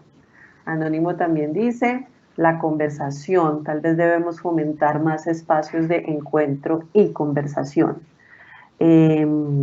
Nuevo Chile también, muy participativo el Colegio Nueva Chile, dice el elemento clave podría ser la inclusión de lecturas para mantener conversación. Parece ahí que las prácticas de lectura emergen como un recurso importante. Ahí, la guía con hiperdocumentos, mira, guía con hiperdocumentos, es otra de las... de los recursos que lamentablemente no tenemos el nombre, pero Anónimo, ahí, a ver si Anónimo puede en el chat también compartir su nombre y de dónde es. Plantea la pregunta y efectivamente el elemento básico es la pregunta, ¿ya? Pero es cualquier pregunta. Por ejemplo, obviamente, la pregunta, si yo hago una pregunta, si le hago una pregunta lógica que es para conversar con alguien, ¿cómo parto esa conversación? O sea, por lo general yo parto con un ¿cómo estás? Yo siempre parto la conversación con una pregunta. Y si necesito reactivar la conversación, vuelvo a hacer preguntas. La pregunta es clave para la conversación pedagógica guiada, ¿ya? Y muchas veces, y ahí vamos a ver después algunos ejemplos, muchas veces, por ejemplo, una falla de las guías o una falla de las lecturas es no incluir preguntas, ¿ya? Pero ahí después vamos a ver cómo aplicar esto. Pero, por ejemplo, la pregunta es, ¿cualquier pregunta sirve? ¿Cualquier pregunta es útil? Les voy a dar un ejemplo. Existen diferentes tipos de preguntas, ¿ya? Por ejemplo, si yo les planteo, hay un modelo que se llama aprendizaje basado en preguntas, que lo que dice es que yo potencio y monitoreo y de alguna manera la mediación la determino a través de preguntas. Yo medio a través de preguntas. Todo mi proceso de mediación de enseñanza-aprendizaje se construye a través de preguntas. Hay preguntas de diferente nivel, bajo o alto, en diferentes tipos de preguntas. Desde preguntas de fijación, que son de concepto, hasta preguntas productivas, que son de análisis. Entonces, hace como 6 o 7 meses atrás, estaba trabajando con un grupo de profesores en Chile, y estábamos trabajando esto. Y los profesores implementaron preguntas. Hicieron una clase invertida, implementaron preguntas, y no les funcionó. Entonces les voy a contar, y ahí les pido a Patricia que pueda ver si se van habiendo comentarios porque voy a ir haciendo preguntas, pero no funcionó. Entonces les voy a contar qué pasó, porque a través de estas experiencias prácticas ustedes pueden ir viendo ensayos y errores de esto. Yo le dije, profesor, es importante establecer la pregunta siempre, la pregunta es clave, todo lo que les estoy contando ahora. Entonces, por ejemplo, un profesor después hizo un seguimiento, porque en algunos asesorías que estoy haciendo con autoridad educativa, trabajo con los profesores y después le hago un seguimiento a los profesores. Entonces le dije, ya, ¿cómo les fue? Y un profesor de historia me dice, historia y geografía, me dice, no, Cristian, me fue mal con la pregunta, al final los estudiantes, de los pocos que participan, ahora no participa nadie, no, esto no sirve. Y yo dije, cuéntame, ¿qué pasó? Entonces me dijo, yo hice lo siguiente. Yo necesitaba que aprendieran un momento histórico, que es la conquista española de Chile, ¿verdad? Y yo necesitaba introducir esa unidad, que es el viaje de Diego de Almagro a Chile, ¿verdad? Entonces, yo lo que hice fue, le entregué un texto de 3 hojas que contaba la historia del viaje de Diego de Almagro hacia Chile, y les puse una pregunta, porque mi idea era incentivarlos, motivarlos, potenciar su aprendizaje, que llegaran motivados. Así que les puse una pregunta difícil, de alto nivel, y les pedí que hicieran una opinión crítica respecto al viaje de Diego de Almagro, que opinaran, por ejemplo, cuál es su opinión respecto a esa aventura que él hizo. ¿Qué creen ellos? ¿Cuál es su visión crítica respecto a esa aventura? ¿Fue lo más adecuado el viaje? ¿La ruta fue la más adecuada? ¿Por qué murió tanta gente en la ruta? Etc. Entonces, le pidió una pregunta de análisis. ¿Qué pasó? Cuando los estudiantes llegaron a la clase, que era una clase online, obviamente, él dijo, ya, vamos a conversar, a discutir esta pregunta que yo les hice. Y resultó que muy pocos estudiantes contestaron, y los pocos que contestaron mal. Luego él dijo, ya, puede ser que la primera no funcionó. Voy a mandarles de nuevo otro texto, y les voy a mandar de nuevo una pregunta similar, que analicen críticamente por qué, por ejemplo, estaba el interés de los españoles de venir a Chile, porque se supone que había un mito del oro y bla, bla, bla. Entonces, ya que analizaran críticamente por qué había generado ese interés y qué tenía que ver ese interés con las finalidades de la conquista española. Ya. Llegó y casi nadie le contestó la pregunta. Entonces, él me dice, Cristian, esto no funciona. Entonces, la reflexión que yo le hice al profesor, Le dije, profesor, usted está mediando un proceso de aprendizaje. Usted es el encargado de mediar que el estudiante se aproxime a un contenido. Entonces, usted tiene un estudiante en el cual enfrenta un texto con elementos históricos que él lo lee por primera vez. Es primera vez que él se enfrenta con este contenido, con estos conceptos, con estos nombres, con esta historia. Y él no está en la sala de clases con usted leyendo, sino que está solo en la casa. Muchos de los padres y madres de estos estudiantes no tienen escolarización muy alta, entonces muchos de ellos no los pueden apoyar. Entonces el estudiante está solo leyendo este texto por primera vez y usted le pide que resuelva una pregunta utilizando habilidades cognitivas o habilidades mentales complejas. Entonces yo le devolví la pregunta, profesor, ¿qué pasó? ¿Por qué falló? ¿Qué fue lo que falló ahí? Le dije a él la pregunta, ¿qué falló ahí? Tiene un estudiante o un grupo de estudiantes que enfrentan un texto histórico por primera vez, leyendo conceptos por primera vez, y yo le implemento para iniciar la conversación pedagógica una pregunta productiva, compleja, de alto nivel, que exige operación de habilidades mentales complejas porque era analizar críticamente un suceso histórico. Le hago la pregunta a ustedes, como expertos en educación, como profesores y profesoras expertas en educación. ¿Qué pasó ahí? ¿Qué pasó? ¿Qué pasó con esos estudiantes? ¿Qué les pasó a esos estudiantes? ¿Por qué esos estudiantes llegaron a la clase, los pocos que contestaron relativamente mal, y después ya en la otra clase ya nadie contestaba y nadie quería ni siquiera hablar? ¿Por qué pasó eso? ¿Qué le pasó a esos estudiantes? El profesor en su primer análisis me dijo, es que la herramienta no funciona. Yo le dije, profesor, ¿la herramienta no funciona? Le dije, ¿qué pasó con su proceso de mediación? ¿Qué pasó con esos estudiantes? ¿Qué provocó en esos estudiantes? La elección específica de pregunta que usted hizo. A ver si alguien aquí quiere comentar. Por ejemplo, imagínense que están conmigo haciendo ese taller, y estamos haciéndolo juntos, ese taller con esos profesores y profesoras. Y tenemos que entregarle una respuesta a ese profesor, un análisis de su didáctica, para obviamente ir haciendo feedback y ir corrigiendo aspectos. ¿Qué pasó? ¿Qué creen ustedes que pasó?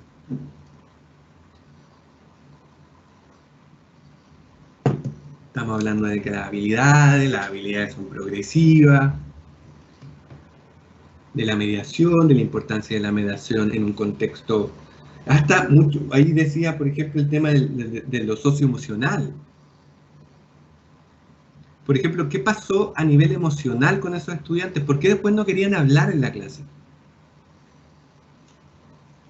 ¿Qué creen que Bueno, pasó? Cristian, nuestros profes están aquí participando. Anónimo, que creo que es Marlene Martínez, nos dice, bueno, lo que hay que considerar es que las preguntas también deben elaborarse dependiendo de la etapa del proceso de aprendizaje en el que está el estudiante. Es una de las primeras intervenciones que tenemos aquí. Pensar la pregunta según esa etapa del proceso de aprendizaje del cual estamos participando. Hay algunas intervenciones que dicen, bueno, tal vez la instrucción no fue lo más clara. Nos dicen, las preguntas deberían permitir comprender y motivar a los estudiantes.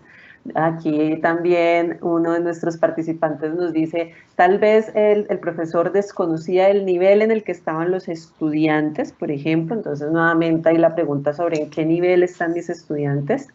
¿Qué genera? Puede generar desmotivación, nos dice Anónimo, no comprender, sentir que se equivocó en el proceso. Aquí hay otra inferencia y dice, tal vez el problema estuvo en no contextualizar el tema previamente, antes de lanzar la pregunta y la guía. Johan dice, esto puede generar monotonía, poca novedad, porque el profe repitió la fórmula. Entonces dice, bueno, esto puede generar que haya se caiga en la monotonía y que los estudiantes vean la clase como poco novedosa. Son hasta ahora las intervenciones que tenemos acá. Perfecto. Esto tiene que ver con lo que voy a mostrar a continuación, porque esto lo corregimos. Y ahora el profesor está feliz, haciendo preguntas, me manda correo, me dice, Cristian, mira esto, feliz. Esto pasó. Y es muy bien lo que decían al principio. Cuando yo estructuro las preguntas, tengo que entender en qué etapa del proceso de aprendizaje los estudiantes se encuentran, en qué nivel del aprendizaje. Hay que entender que siempre el aprendizaje es progresivo y el objetivo de aprendizaje es progresivo. Yo tengo que entender primero que los estudiantes tienen que entender los conceptos, identificar conceptos, para luego, una vez que identifican los conceptos, lograr, por ejemplo, construir análisis crítico respecto a esos conceptos. Yo no puedo analizar algo que desconozco. Si yo les pido a ustedes como profesores, profesor, analicen, por ejemplo, algo de energía nuclear, seguramente usted me va a decir, pero no es mi especialidad. Claro, porque nosotros no podemos analizar lo que no entendemos ni no conocemos. Entonces, lo que hicimos con ese profesor fue esto. Dijimos, profesor, lo que debemos hacer es que no cualquier pregunta sirve para cualquier momento. Si, por ejemplo, esto es una semana de trabajo, y esa semana contiene un espacio de clase, cuando yo hago la preparación del contenido, cuando yo le envío una guía, cuando yo le envío un material, siempre ese material debe ir con preguntas, siempre. Ojo, no con instrucciones, con preguntas. ¿Ya? Y ahí le hago una pregunta. ¿Por qué? ¿Cuál es la diferencia? Por ejemplo, si yo quiero generar una conversación pedagógica guiada, ¿cuál es la diferencia entre una guía con preguntas y una guía con instrucciones? ¿Qué genera la pregunta que no genera la instrucción? ¿Qué creen? ¿Qué genera la pregunta que no genera la instrucción? ¿Por qué por lo general no se recomienda utilizar instrucciones cuando yo estoy en un contexto de clase? O sea, yo sí puedo entregar lineamientos, pero para incentivar el aprendizaje, ¿por qué yo en vez de decirle, identifique los elementos claves de este texto, yo le pregunto, ¿cuáles son los elementos claves de este texto? Por ejemplo, identifique el protagonista de este texto. ¿Cuál es el protagonista de este texto? ¿Qué cambia la pregunta que no tiene la instrucción y que la instrucción no funciona muy bien en la conversación pedagógica guiada? ¿Qué creen ustedes?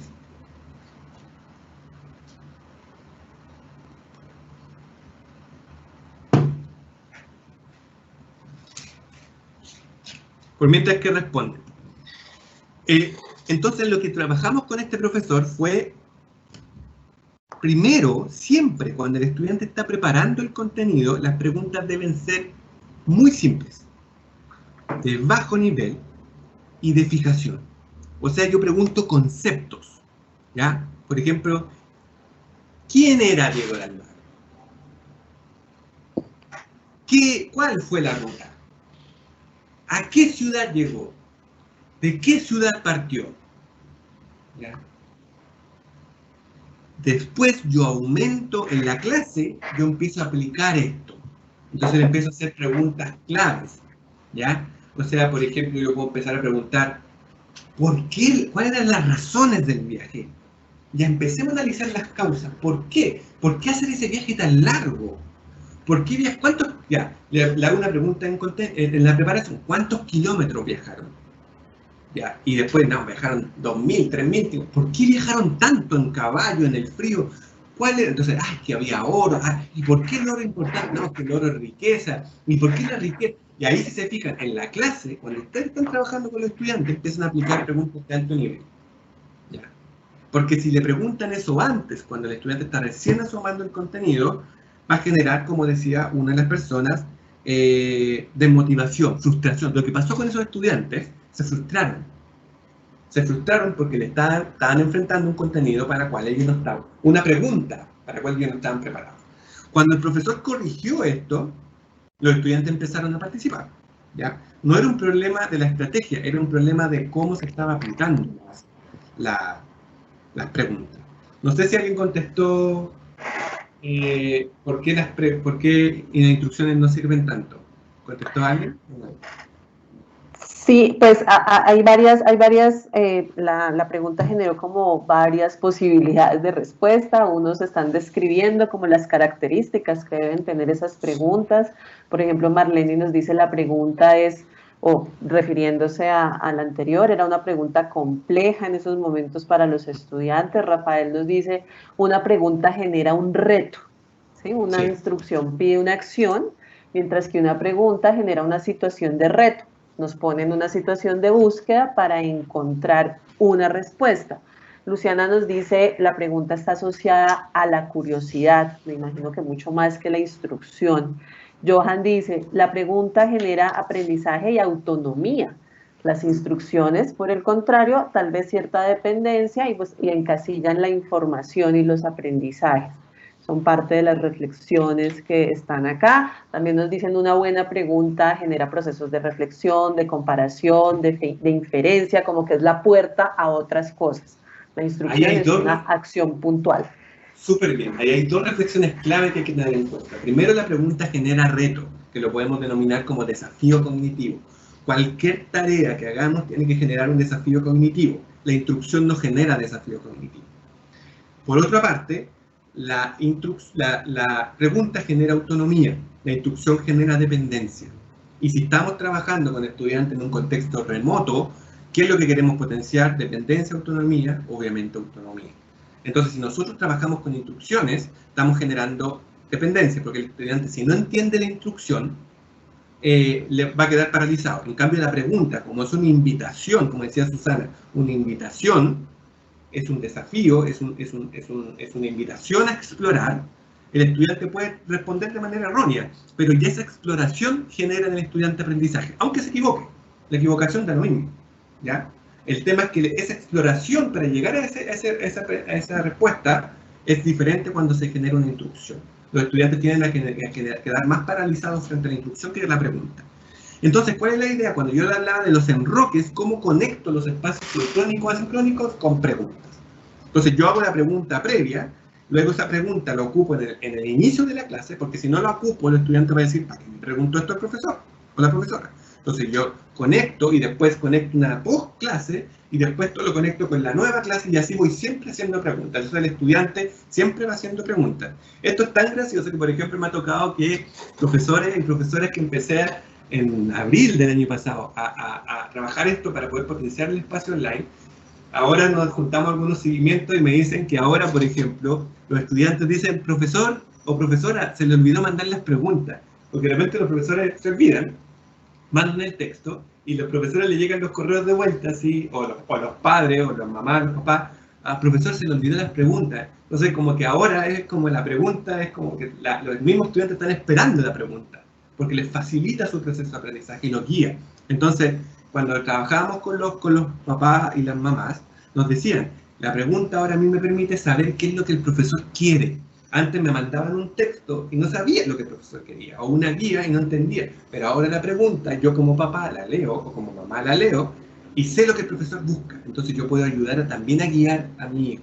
Entonces, por ejemplo, en algunos casos, algunos colegios que me tocó trabajar, me decían, nosotros empezamos ahora en las reuniones con los padres a explicarle también esto de las preguntas.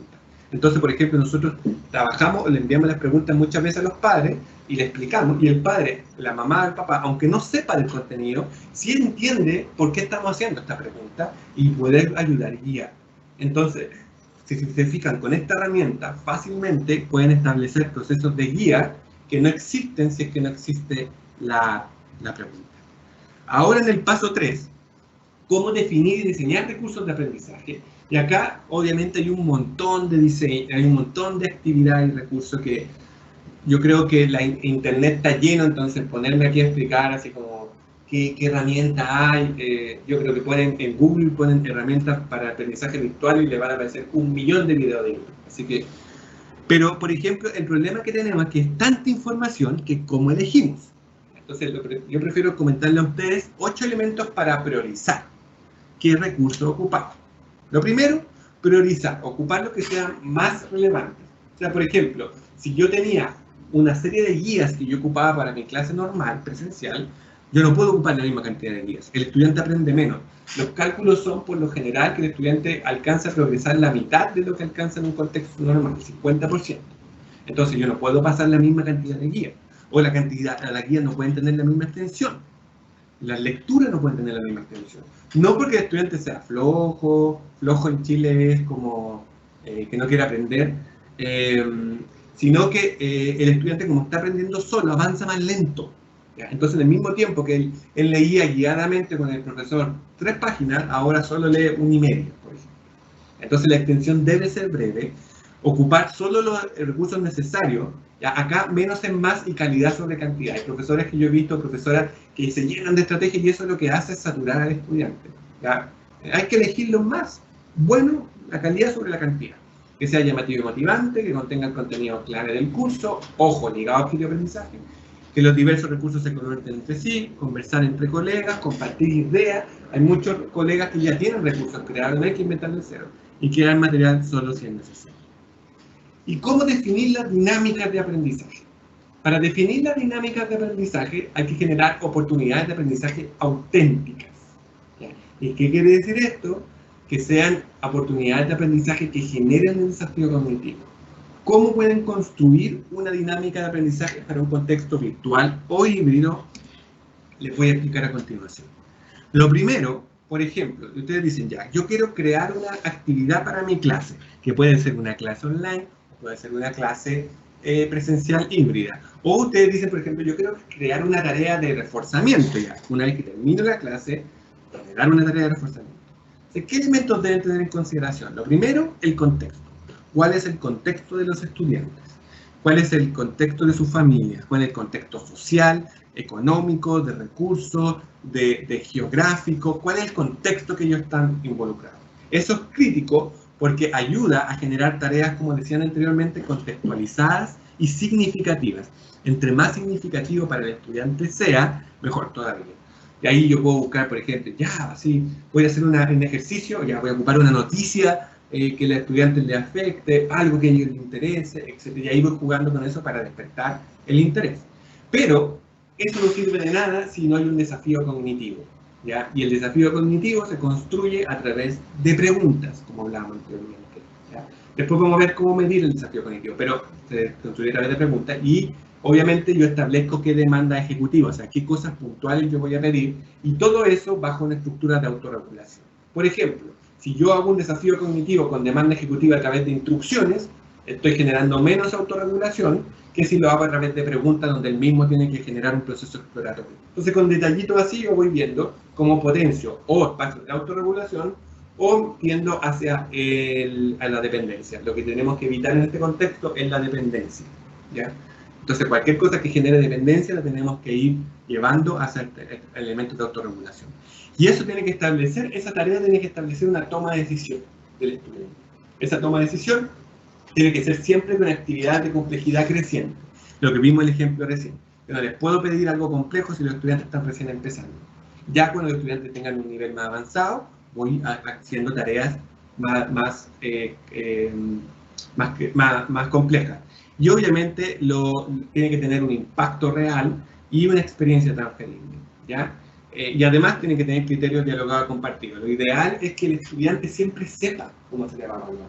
¿Ya? Que sepa lo que va a aprender. Una recomendación que yo siempre hago es que los profesores compartan las priorizaciones curriculares. Por ejemplo, si yo priorizo cierto objetivo y yo digo, estos son los objetivos clave y estos son los elementos, eso compartirlo con los estudiantes, con las padres, con los madres, con los estudiantes, decir, mira, estos son los elementos claves que yo quiero que aprendas y así te voy a evaluar. ¿Ya? Eso le permite al estudiante armar como las líneas de la cancha, ¿ya? ¿Cuál es la cancha en la que van a entrar? ¿Y cómo yo evalúo? Obviamente verificando las evidencias de la tarea a través de la toma de decisión. ¿Ya? O sea, el estudiante, cuando yo le hago una pregunta, por ejemplo, esto es súper simple. Yo le entrego un texto y le pido preguntas. ¿Ya? Yo como verifico la evidencia, obviamente, en la respuesta a las preguntas. ¿Ya? Entonces, las preguntas yo veo cuáles son las soluciones presentadas y si esas soluciones demuestran la competencia que yo estoy midiendo. Por ejemplo, Si yo quiero que el estudiante sea capaz de identificar, esa es la habilidad que yo estoy desarrollando en comprensión lectora, identificar, ¿ya? Entonces yo le pido al estudiante que, ¿cuál es el protagonista? Hago una serie de preguntas y llega con las respuestas correctas. O sea, el estudiante logró identificar los elementos que yo le pregunté. O sea, fue capaz de cumplir la habilidad específica que yo generé. Y eso obviamente yo voy viendo y lo retroalimento. O sea, sí, efectivamente está correcto. Y si hay error, ¿por qué está el error?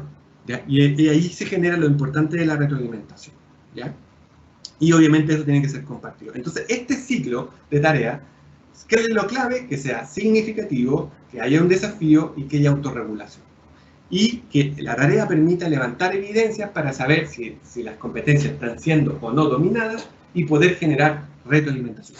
Toda tarea debe tener retroalimentación, si no, no sirve. El estudiante debe saber si está aprendiendo o no está aprendiendo. Si no tiene retroalimentación y no es significativa, basada en un contexto, no es auténtica. Es simplemente una tarea normal y eso no nos sirve tanto para este contexto. Y ahí tienen que tener cuidado que cuando establezcan el desafío cognitivo, tienen que tener cuidado de que ese desafío tenga que ver con la habilidad. ¿Qué pasó con este profesor? Este profesor lo que hizo fue, él entregó un desafío muy alto a estudiantes que tenían una baja habilidad todavía en el desarrollo de esa competencia. Entonces, ¿qué generó? Ansiedad, como sale ahí. Y preocupación. Por eso los estudiantes no querían contestar, porque tenían miedo al error, estaban ansiosos. ¿Qué es lo que generó después? Permitió, bajó el nivel de habilidad, bajó el nivel de, o sea, el nivel de desafío lo amortiguó. Entonces eso generó que los estudiantes tuvieron mayor control sobre la tarea.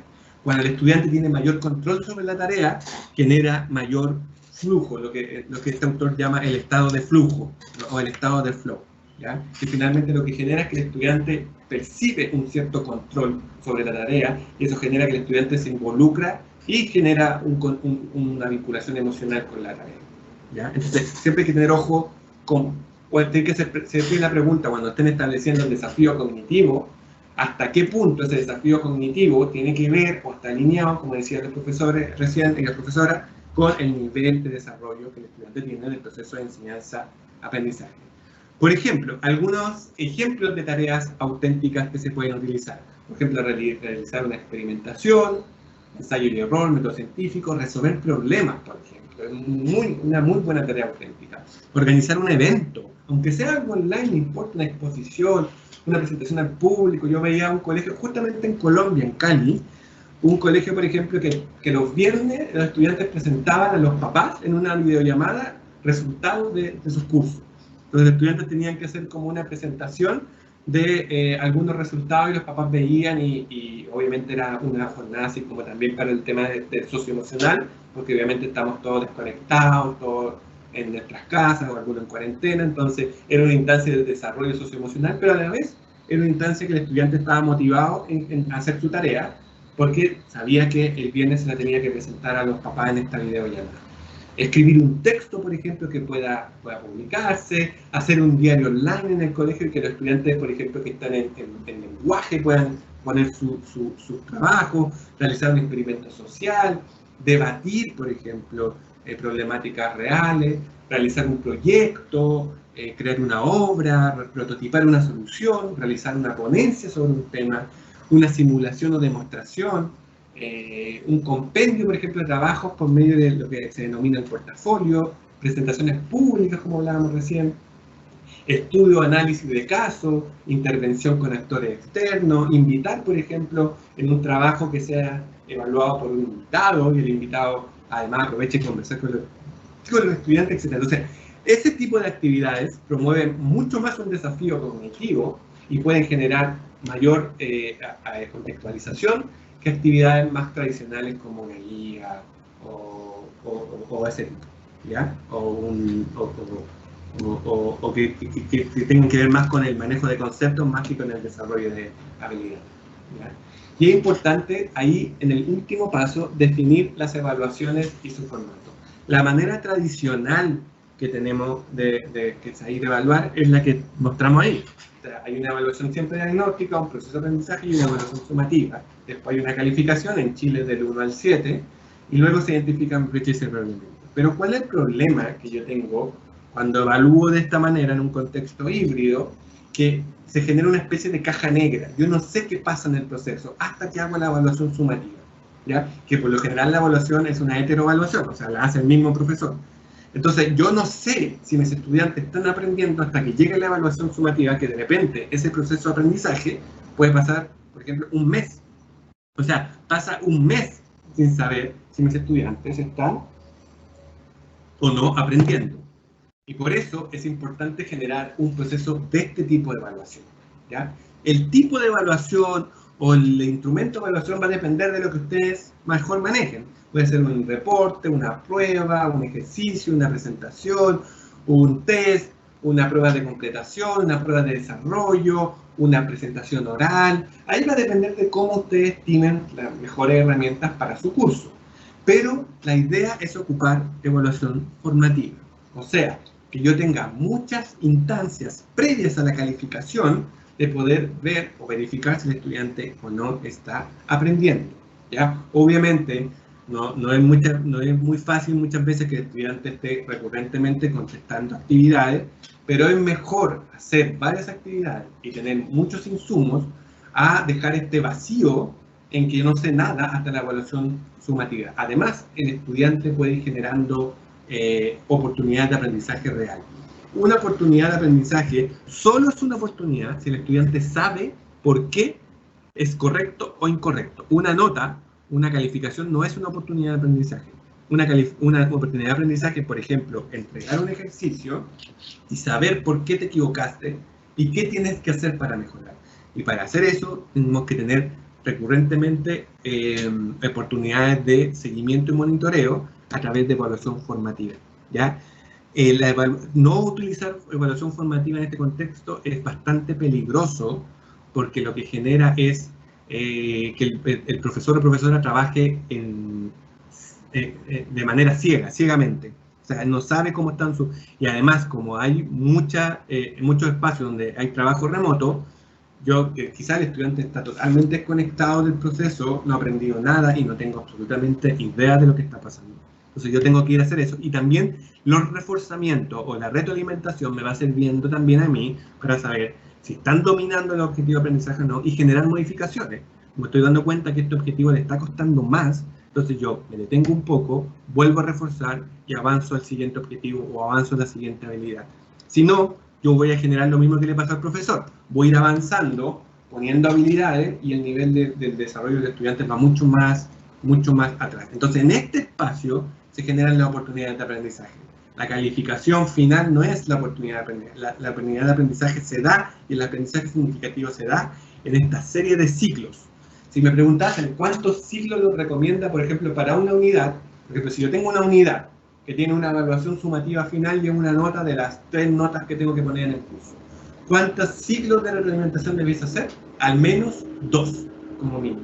Porque hacer solo uno no permite al estudiante saber si corrigió o no corrigió lo que se equivocó antes de la prueba, ¿ya? O antes de la calificación. Entonces tiene que saberlo. Entonces, al menos 2, idealmente 3 o más, ¿ya? Ciclos. Y cada uno de esos ciclos puede ser una de estas tareas auténticas. Hacer un debate, hacer un trabajo, hacer una presentación oral, un estudio, un análisis chiquitito, que escriban un texto, un experimento pequeño, etc. ¿Ya?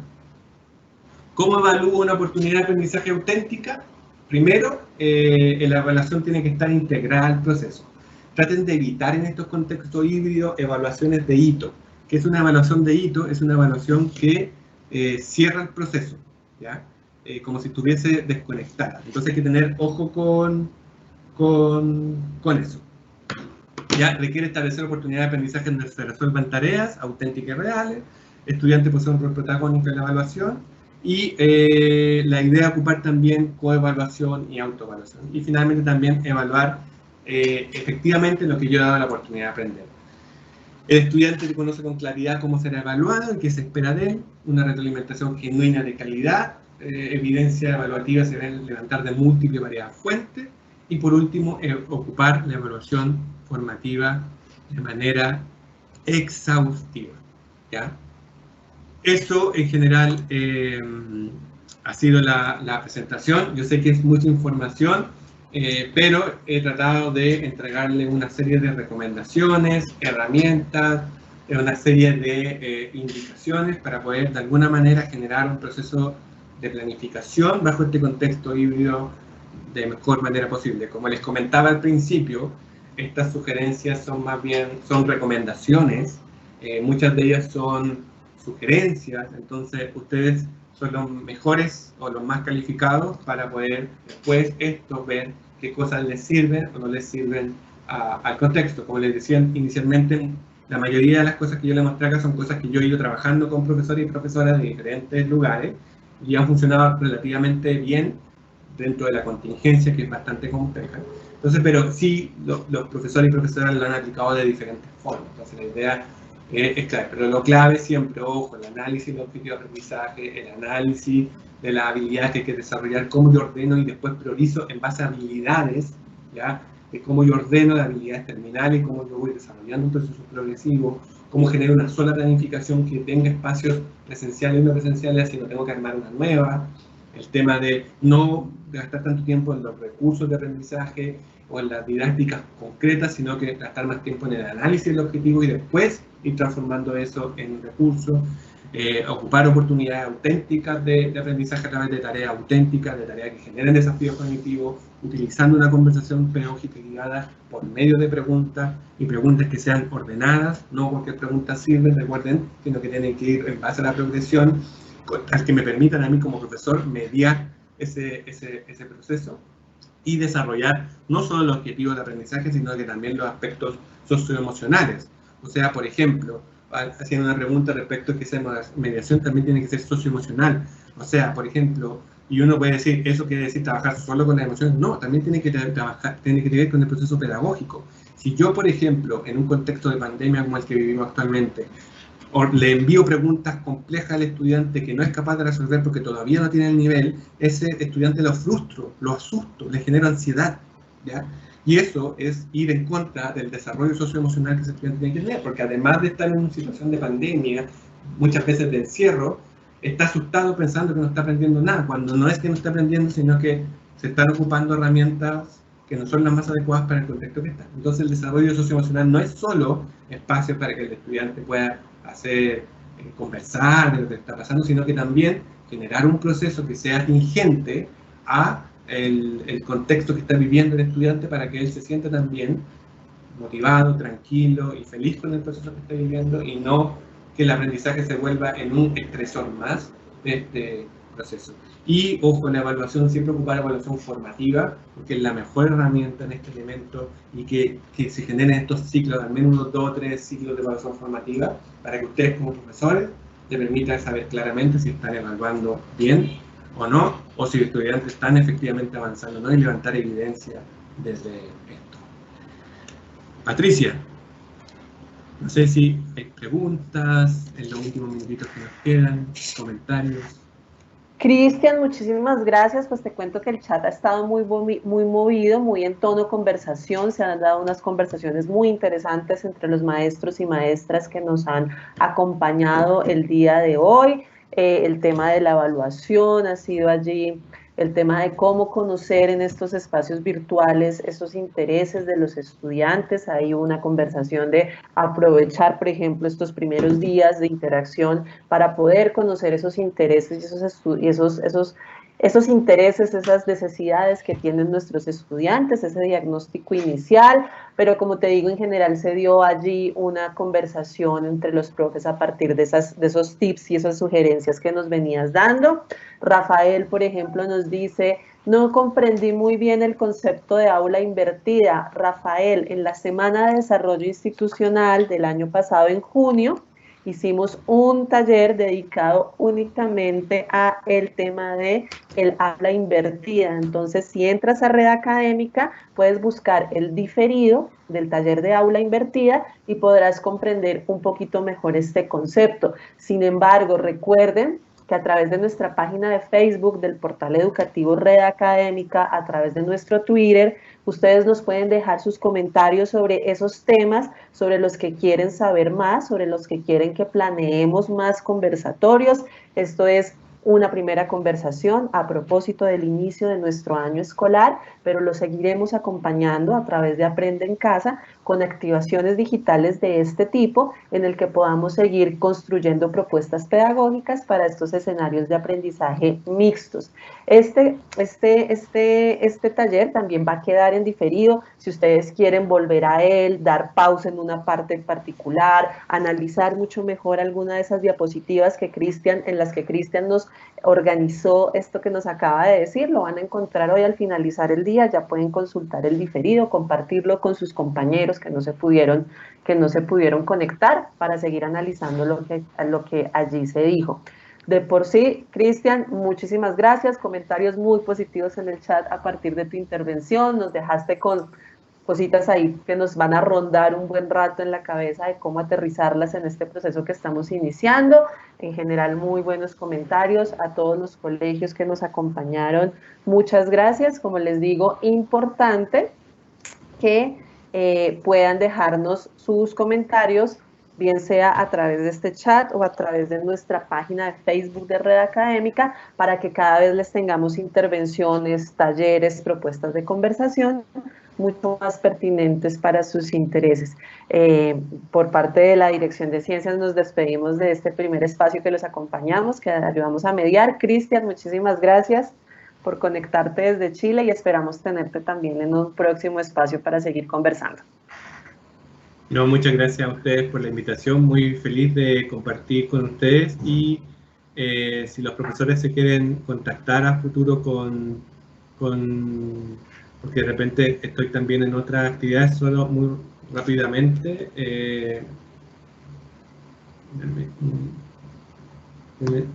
solo un segundo porque aquí ya. Solo si los profesores se quieren contactar, ahí están algunas de las redes. Yo recurrentemente estoy haciendo talleres abiertos, así que ahí voy publicando los talleres en diferentes temáticas, de evaluación auténtica en contexto online, estoy haciendo ahora algunos. Entonces, si que quieren contactarse o quieren asistir a talleres que estoy desarrollando, siempre yo los publico a través, y muchos de ellos son abiertos a través de estas redes sociales, así que los invito también a poder unirse a algunas de estas para poder seguir aprovechando esta instancia, y también voy promoviendo muchos talleres que se van organizando a nivel latinoamericano en esa línea para los profesores que les interese seguir profundizando en estos temas. Así que muchísimas gracias por la invitación y felicitar a los profesores y profesoras que han enfrentado este contexto como nunca antes. Yo creo que quedó súper claro que los profesores y profesoras son irreemplazables y son importantísimos en el proceso formativo, así que los felicito a ustedes también de la Secretaría de estar haciendo estas instancias de formación. Así que muchas felicitaciones, muchas gracias por la invitación y felicitaciones a los profesores y profesoras por su gran trabajo en esta pandemia. Gracias, Cristian. Entonces, pues a todos los que nos acompañaron en este espacio, muchísimas gracias. Nuevamente, voy a ser ahí súper reiterativa, nos interesa conocer sobre qué temas quisieran que conversáramos en el marco de las activaciones digitales de Aprende en Casa, sobre qué temas quisieran saber más. Entonces estamos súper pendientes de sus comentarios para hacer cada vez una agenda de conversación mucho más pertinente. Muchas gracias a todos y un abrazo desde la Dirección de Ciencias.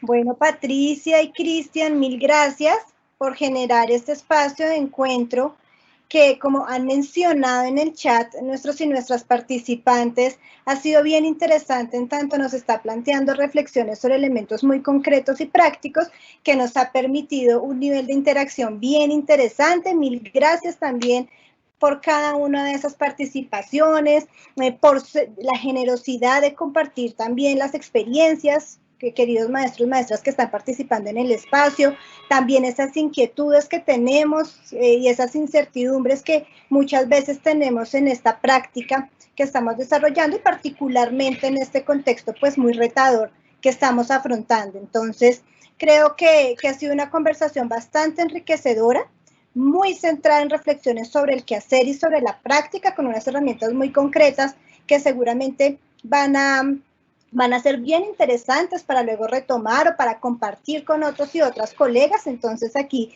nuevamente estará el diferido en horas de la tarde, como les mencionó Patricia, el micrositio de Red Académica, Buscamos Aprende en Casa, en la sección de eventos lo van a encontrar en la Semana de Desarrollo Institucional para que puedan consultar este y los otros espacios que hemos desarrollado.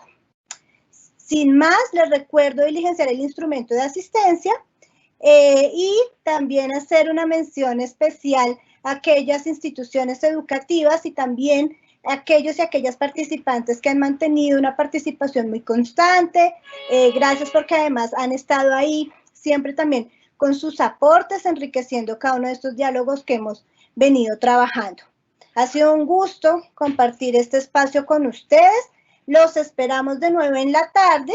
Vamos a tener allí un espacio bien interesante denominado Inicia el Año con Eureka, que es la nueva estrategia comunicativa del distrito. Va a ser bien interesante porque será nuestra primera presentación oficial de esta estrategia. Eureka recién se estrenó el lunes pasado, entonces vamos a tener ahí como la primicia de lo que es esta nueva apuesta que tenemos como Secretaría de Educación. Allí van a encontrar muchas guías, programas, recursos que seguramente van a ser muy útiles para ustedes y sus compañeros y compañeras en las instituciones educativas. Entonces, invitados de primerísima mano, 2 de la tarde, nuevamente pueden encontrarnos por este medio y les invitamos también a convocar a sus compañeros y compañeras para que nos acompañen en este espacio. Entonces, mil gracias por su asistencia y participación y nos vemos en la tarde. Hasta pronto.